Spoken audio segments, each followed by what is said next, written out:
All right, take a walk with me to the car, and I'll tell you everything you need to know about Saints training camp day 4. Back to red zone drills for the most part today.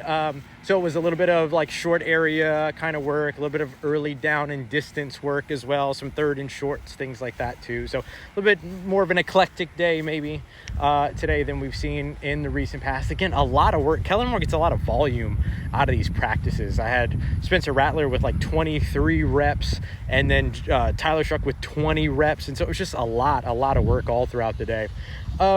My 3 biggest takeaways: I thought that today was a little bit more evenly matched between the offense and defense, maybe a little bit more defense. I think the defense was particularly disruptive, but with those red zone drills come a lot of touchdowns no matter what. And so that makes it kind of balance out a little bit.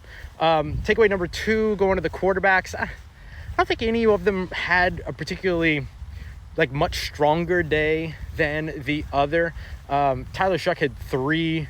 No, not Tyler Shuck. Sorry, Jake Haener had 3 passing attempts in all of the team drills, completed all 3 of them, and they were all touchdowns. But then in 7-on-7s during the developmental drills had an interception. And that gets me to my final takeaway.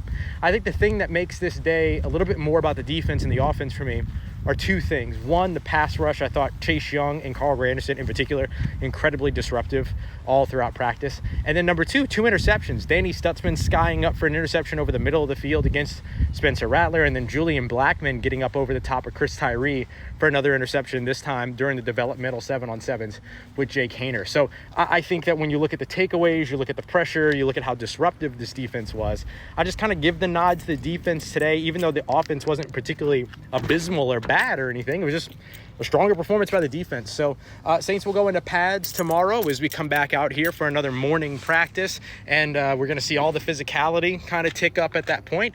And I'm curious to see how these young passers are going to kind of deal with that.